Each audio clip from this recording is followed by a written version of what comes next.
No, no hay problema. Muchísimas gracias.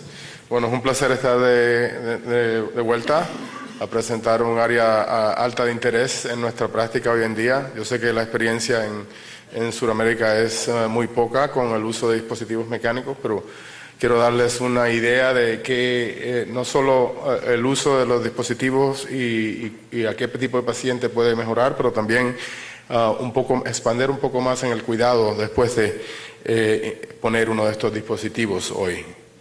Entonces voy a hacer referencia a parte de la plática que di ayer. Es un caso de un paciente de 65 años de edad que tiene un historial de una cardiomiopatía dilatada por muchos años. Se ha mantenido un nivel de compensación bastante alto, aun cuando tenía la fracción de eyección de 25%. Tenía una historia de arritmias ventriculares, ha tenido una ablación de una arritmia ventricular y tiene un marcapaso biventricular. También le adeo una infección, como es a veces frecuente en este tipo de pacientes, una infección del cardiodefibrilador que tuvo que ser removido y reimplantado. Y también tiene un historial de un derrame cerebral por parte de el patente del foramen ovale y estancumadina. Entonces este paciente previamente había sido listado para trasplante, pero estaba muy bien y obviamente no fue trasplantado, se removió de la lista. Pero hace como 2 años se presenta con falla cardíaca avanzada, aun cuando está en los medicamentos típicos, ya está un poco hipotenso, con evidencia de congestión, hipertensión pulmonar, insuficiencia mitral y evidencia de falla cardíaca derecha. Y efectivamente, cuando uno empieza a mirar los laboratorios, hay una evidencia de insuficiencia renal leve, congestión del hígado, aun cuando no hay ascitis. Este paciente le va muy mal en la prueba de esfuerzo, menos de 10 se considera severo y él está a 7.1. No encontramos que tuviera ningún tipo de problema de apnea de sueño y el BNP bastante elevado en referencia a la charla de ayer en una manera severa. Pero aún así uno ve a este paciente y la placa de pecho se ve bastante bien, ¿verdad? No hay mucha congestión pulmonar ya porque está teniendo evidencia de falla biventricular. También miramos asegurar que esté recibiendo resincronización adecuada, y aquí ven el electrocardiograma de este paciente y el ecocardiograma, como les dije ahora, ya el ventrículo está muy dilatado, la fracción de eyección ha caído, tiene insuficiencia mitral severa, insuficiencia tricúspida severa y hipertensión pulmonar.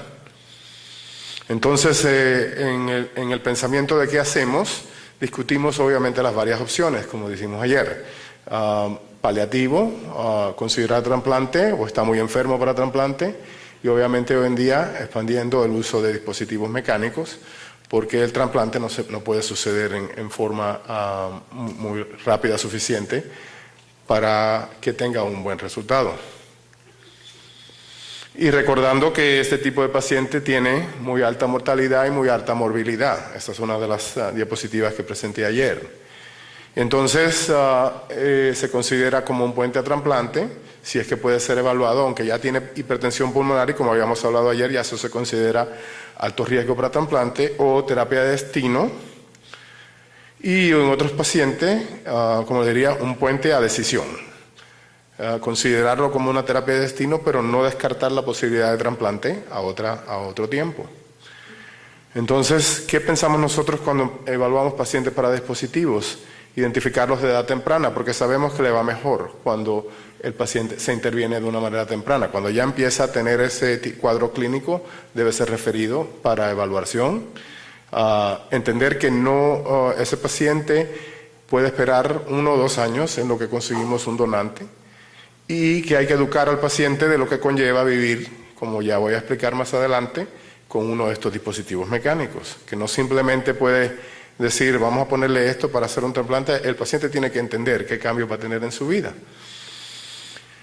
Entonces, en resumen, este es un paciente de falla cardíaca avanzada que tiene arritmias, un historial de arritmias, que ha tenido intervención para ellas, está en lo mejor que podemos hacer de terapia médica y ya está teniendo evidencia de daño a órganos distantes del corazón. Discutimos con él el dispositivo mecánico y discutimos que va a tener que estar conectado a las baterías, que no se puede meter en el agua. Es un problema grande donde vivimos porque a muchos de esos pacientes les gusta pescar, les gusta ir en un bote y obviamente es un riesgo. Si el bote se hunde, pues va a tener un problema serio. El paciente decide qué va a pensar, qué va a hacer y obviamente, como pasa frecuentemente, se le da un episodio de falla cardíaca, termina en el hospital, se le pone un Swan-Ganz y entonces ya encontramos que no es sorprendente ver que el índice cardíaco está muy bajo, que tiene presiones venosas elevadas, centrales, y tiene hipertensión pulmonar con una alta resistencia pulmonar.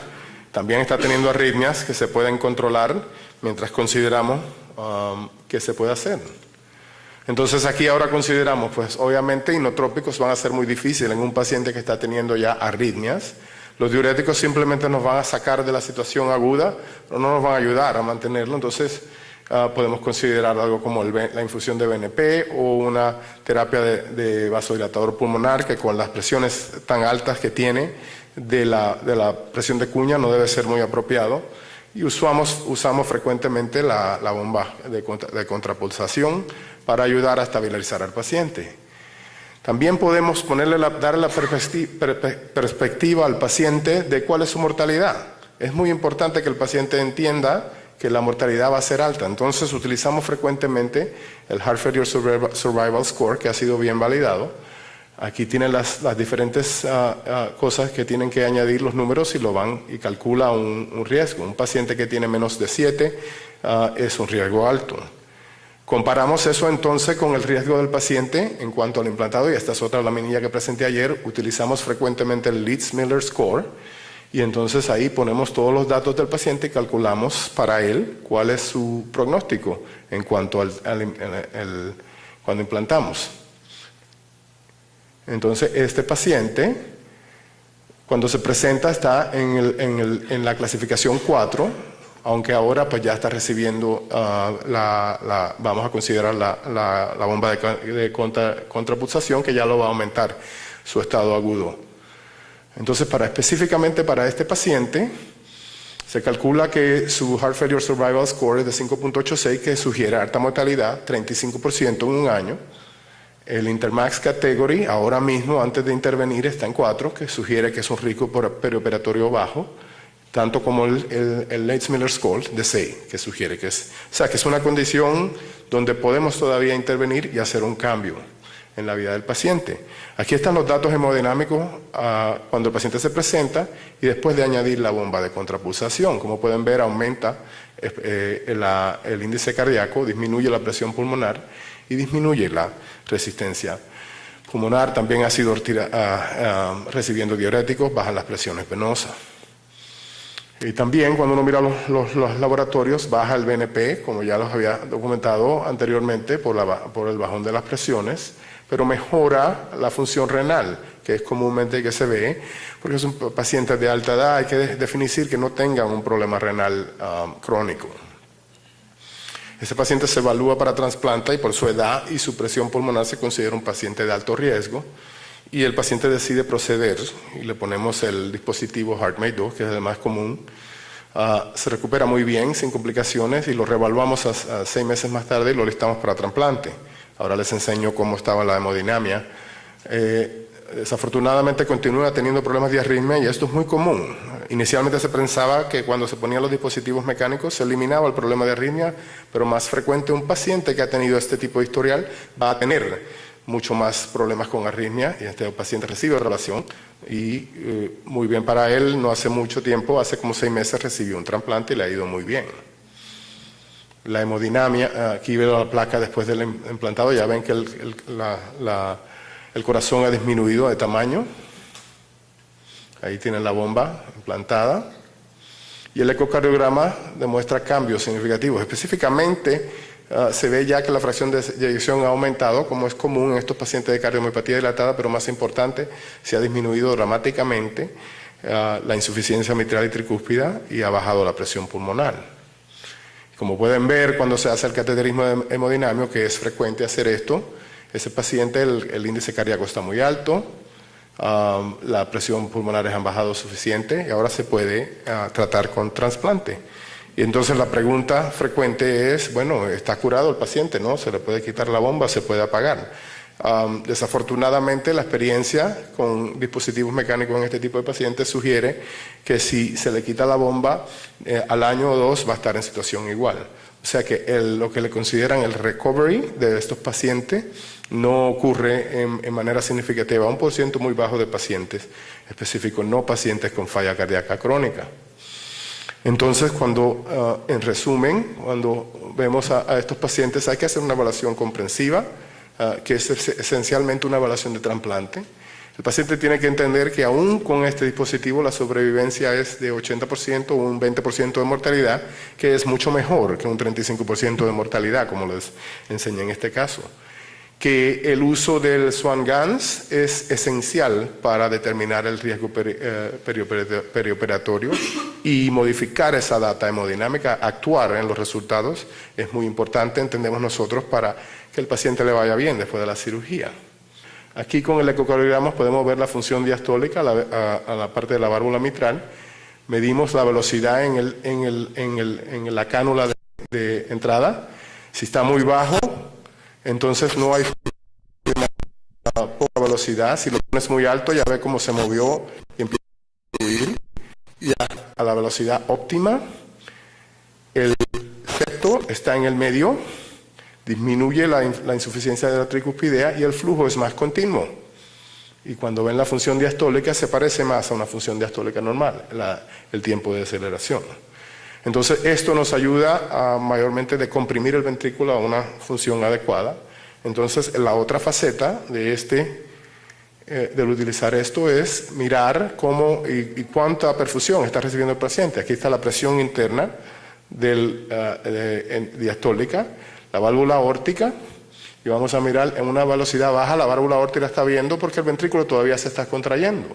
A velocidad mediana, estamos hablando de unos 8000 revoluciones por minuto, baja la presión ventricular, baja la insuficiencia mitral, y ya se ve un flujo un poco más continuo. La válvula aórtica habla intermitentemente y mucha gente sugiere que esta es la mejor manera de manejar al paciente si el paciente está bien sintomáticamente, porque cuando la velocidad está más alta, aun cuando el paciente tolera, la presión está mucho más baja y la insuficiencia mitral disminuye. Entonces la válvula aórtica está cerrada continuamente porque ya el flujo se ve completamente no pulsátil o continuo. Pero que la válvula cerrada constantemente sugiere que a medida que pasa el tiempo, los años, en esos pacientes que van a estar, tiende a empezar a tener insuficiencia y entonces eso genera un círculo vicioso de la sangre está yendo de la bomba a la aorta y regresando al ventrículo izquierdo. Y entonces eso es una indicación para tener que reparar la válvula que conlleva un alto riesgo. Vamos a hablar de las complicaciones que vemos más frecuentes con estos dispositivos. Obviamente, inicialmente, después de la cirugía, alto, 26% de los pacientes sangran. Tienen que regresar a la sala quirúrgica para controlar el sangrado. Entonces está el problema de la infección que está relacionada a la línea que sale del cuerpo en un 13% de pacientes, y eso también puede incluir el área, el pocket donde está el dispositivo. Y también hay pacientes que obviamente cuando se le da una infección endovascular con sepsis que conlleva una alta mortalidad. Y también vemos un 10% de los pacientes que desarrollan fallo renal que puede ser agudo, muy pocos pacientes que terminan en diálisis. Y eso es particularmente por la manera en que estamos escogiendo a los pacientes hoy en día. Cuando vemos, como lo había mencionado ayer, la falla cardíaca derecha, particularmente en esos pacientes que necesitan inotrópicos o un dispositivo en el ventrículo derecho temporero, es alto. 6%, 20% de los pacientes tienen esa complicación temprano, pero usualmente mejora. Y obviamente los problemas de derrame cerebral o trombótico o de sangrado, que vamos a discutir en más detalles. También quiero, en esta categoría de otros eventos neurológicos, a un 8%, está una condición que le decimos el pump head, que es como un hip hop el comentario, que es si la velocidad aumenta muy rápido, el flujo del paciente a edad temprana, como ya ha tenido flujo cerebral bajo por su condición, entonces tiene demasiado flujo cerebral y puede tener convulsiones, confusión. Entonces usualmente cuando se opera al paciente se le va aumentando la velocidad del dispositivo lentamente, y más le discuto lo de la hemólisis. Cuando uno mira los diferentes estudios, puede ver que la incidencia de eventos cerebrovasculares y trombosis que va junto con la hemólisis es muy baja. Single digits, menos de 10% en la mayoría de los pacientes. El problema es que los pacientes que tienden a tener eventos hemorrágicos o hemolíticos tienden a tener eventos recurrentes, como lo voy a enseñar. Entonces, ¿cómo medimos para la hemólisis? Pues puedes mirar el LDH o mirar la hemoglobina libre en la sangre. El mecanismo es como tal: cuando las células pasan por la bomba, hay un flujo turbulento y eso destruye las células rojas y sale la hemoglobina libre. Esa se combina con la aptoglobina y puedes medir la aptoglobina también, y así se elimina del cuerpo. Entonces, cuando ven los diferentes tipos de bombas, y esta es la bomba, el HeartMate 2, en el medio. Esta es una bomba centrípeta, que es también flujo continuo, pero es a una velocidad mucho más baja. Los estudios sugieren que hay menos evidencia de hemólisis en ese tipo de bomba. Desafortunadamente, algunos estudios sugieren que hay más evidencia de sangrado cuando utilizas ese tipo de bomba, y estos son los pacientes que están peores, los que necesitan dispositivos en las dos cámaras, que obviamente tienen un nivel más alto del LDH y una supresión de la aptoglobina más baja. La hemólisis significa que el dispositivo tiene un coágulo. Y el coágulo, como le voy a enseñar, usualmente empieza con plaquetas. Hay un mecanismo muy bien descrito, pero eventualmente se convierte en un coágulo de sangre. Cuando eso pasa, aumenta la turbulencia de una manera significativa y aumenta la hemólisis. En otras palabras, usted ve un paciente con un dispositivo mecánico no pulsátil que está teniendo hemólisis, tiene una trombosis de la bomba, y eso no se puede, hay que arreglarlo quirúrgicamente, cambiando la bomba. En cuanto al sangrado, pueden ver que cuando hubo el cambio, esta es la bomba pulsátil que le había enseñado ayer, la primera bomba que utilizó, comparado con la bomba de flujo continuo, y hay obviamente una incidencia más alta de sangrado. Vamos a definir ese problema. Entonces, si uno mira a los pacientes que están anticoagulados para válvulas mecánicas, con una anticoagulación de 3 a 4 INR, la incidencia de sangrado por 100 pacientes años son de 2.6 a 4.6. Compare con los pacientes que reciben este tipo de bombas, 63 eventos, muchísimo más alto. Entonces vamos a entender por qué, aun cuando esos pacientes tengan un nivel de anticoagulación parecido. En otras palabras, los pacientes que sangran y los pacientes que no sangran tienen un nivel de anticoagulación similar. ¿Por qué es eso? Voy a expandir un poco. Porque el mecanismo es muy común a lo que se ve con lo que se solía hablar mucho de la estenosis de la válvula aórtica. Ese flujo turbulento causa dilatación de las venas, aumenta la relajación del músculo liso y resulta en sangrado por el desarrollo de malformaciones arteriovenosas. Ese es el mecanismo principal de sangrado gastrointestinal. En cuanto al factor de von Willebrand, hay una parte de peso alto de ese factor que es muy importante para ayudar a la coagulación, como les voy a enseñar. Y en otras palabras, en pacientes de estenosis aórtica y en nuestros pacientes con el dispositivo mecánico de flujo continuo, hay una deficiencia en esa partícula. Esta es la partícula de peso alto molecular del von Willebrand factor. Como pueden ver, cuando hay una pared que está dañada, hay un flujo turbulento, eso aumenta el shear, y eso hace que esa molécula se unfolds, y eso ayuda a que las plaquetas vengan al área y cierren el sangrado. Ahí están los diferentes tipos de inhibidores y cómo funcionan. El problema es que estos pacientes, como pueden ver aquí, uno puede medir el peso de esa molécula y a medida que pasa el tiempo, 7 días, 30 días, cambia el peso de la molécula a un peso más ligero. Como pueden ver aquí, todos los pacientes desarrollan una deficiencia de ese peso molecular alto del factor de von Willebrand. Pero claro, no todos los pacientes sangran.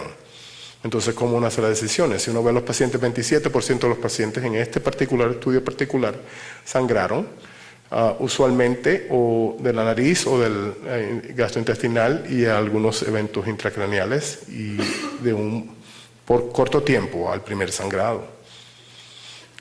El problema es que todos los pacientes, como les dije, tienen esa disminución en el factor de von Willebrand y no hay diferencia entre los que sangran y los que no sangran.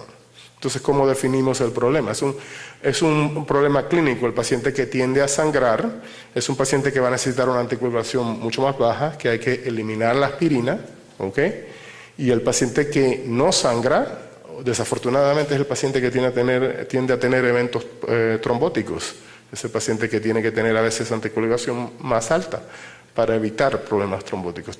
No tienden a coexistir efectos trombóticos y efectos de sangrado en estos pacientes. Es uno del otro. Y el paciente se declara clínicamente. Entonces, todos esos pacientes desarrollan la deficiencia del factor de von Willebrand.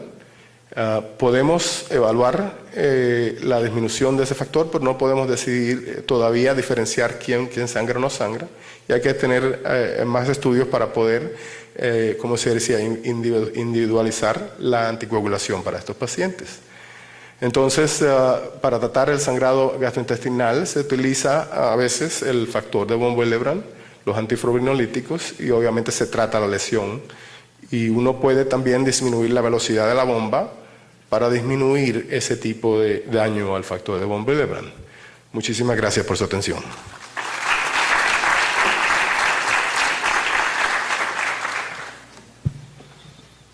Muchísimas gracias, doctor, por su presentación. Una pregunta de pronto en cuanto a esto. El manejo de falla cardíaca, de los medicamentos de falla cardíaca persisten y todo lo demás persiste. ¿Y la anticoagulación o antiagregación ustedes la cuadran de acuerdo a lo que mostró? ¿O todos los pacientes van anticoagulados o todos los pacientes van antiagregados? Es una cosa muy interesante, como le digo, una vez ya el paciente, ya los primeros 3 meses de la vida del paciente con la bomba, uno declara qué tipo de paciente va a ser. La mayoría de los pacientes, quiero hacer el énfasis, están en anticoagulación INR de 2.0 a 2.5 con una aspirina pequeña de niño y no tienen ningún problema. Ahora está ese 25 a 30% de pacientes que van a tener o problema de coagulación o problema de sangrado. A los que sangran, si tienes el primer evento y encontramos una causa, se cauteriza el sangrado, se baja la velocidad de la bomba, se le quita el antiplaquetario, ya la aspirina se elimina y se pone eso para que no y se mantiene la anticoagulación a 1.8 a 2. Entonces ya le bajamos el nivel de anticoagulación, le quitamos la aspirina y entonces estamos monitoreando más frecuente para evidencia de sangrado. El paciente que tiene un evento trombótico, entonces se le puede a veces añadir el clopidogrel, se le aumenta la intensidad de la anticoagulación y usualmente no sangran. Y tenemos una variedad pequeña de pacientes persistentes de sangrado que le hemos quitado la warfarina y nunca tienen problema de trombosis en la bomba. ¿Qué otros cuidados debe tener el paciente? O sea, ¿y qué tan funcional vuelve a ser? O sea, ¿la máquina le permite que vuelva a hacer sus actividades diarias? La pila, o yo no sé, me imagino que eso es con electricidad. La pila, la duración de la pila, ¿cuánto dura? Una pregunta fantástica. Y bueno, aparte de nadar en la piscina olímpica o ir a nadar en el lago, puedes hacer todo tipo de actividad. Preguntas frecuentes. ¿Esto me va a interferir con mi vida sexual? El paciente pregunta. No, los pacientes tienen función normal y quizás mejor que cuando estaban enfermos. Y otros aspectos de la vida. La clasificación de estos pacientes usualmente mejora 2 o 3 clasificaciones. Usualmente hay muchos pacientes, particularmente los jóvenes, que regresan a una vida atlética normal. Pueden hacer ejercicio en el treadmill, caminar, correr, jugar golf. Las actividades son ilimitadas porque, como pueden ver hemodinámicamente, el paciente, hemos restaurado la hemodinamia normal en estos pacientes. La batería dura como 12 horas por cargada y el paciente tiene varios equipos de batería, pero usualmente puede cargar extra baterías con él. Necesita obviamente tener electricidad frecuente y nosotros pasamos a esos pacientes en una lista para que cuando se vaya la electricidad se la devuelvan lo más pronto posible por obvias razones. Aparte de eso, nada más. ¿Alguna pregunta del auditorio? Bueno, doctor, muchísimas gracias por su presentación. Estaba muy bien y obviamente no fue trasplantado, se removió de la lista. Pero hace como 2 años se presenta con falla cardíaca avanzada, aun cuando está en medicamentos, los medicamentos típicos, ya está un poco hipotenso, con evidencia de congestión, hipertensión pulmonar, insuficiencia mitral y evidencia de falla cardíaca derecha. Y efectivamente, cuando uno empieza a mirar los laboratorios, hay una evidencia de insuficiencia renal leve, congestión del hígado, aun cuando no hay ascitis. Este paciente le va muy mal en la prueba de esfuerzo. Menos de 10 se considera severo y él está a 7.1. No encontramos que tuviera ningún tipo de problema de apnea de sueño y el BNP bastante elevado en referencia a la charla de ayer en una manera severa. Pero aún así uno ve a este paciente y la placa de pecho se ve bastante bien, ¿verdad? No hay mucha congestión pulmonar ya porque está teniendo evidencia de falla biventricular. También miramos asegurar y a qué tipo de paciente puede mejorar, pero también expandir un poco más en el cuidado después de poner uno de estos dispositivos hoy. Entonces voy a hacer referencia, aparte de la plática que di ayer. Es un caso de un paciente de 65 años de edad que tiene un historial de una cardiomiopatía dilatada por muchos años. Se ha mantenido bastante, un nivel de compensación bastante alto, aun cuando tenía la fracción de eyección de 25%. Tenía una historia de arritmia.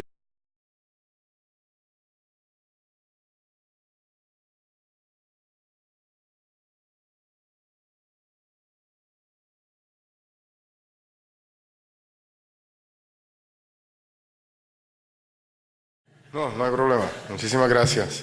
Bueno, es un placer estar de vuelta a presentar un área alta de interés en nuestra práctica hoy en día. Yo sé que la experiencia en Sudamérica es muy poca con el uso de dispositivos mecánicos, pero quiero darles una idea de que no solo el uso de los dispositivos ventriculares ha tenido una ablación de una arritmia ventricular y tiene un marcapaso biventricular.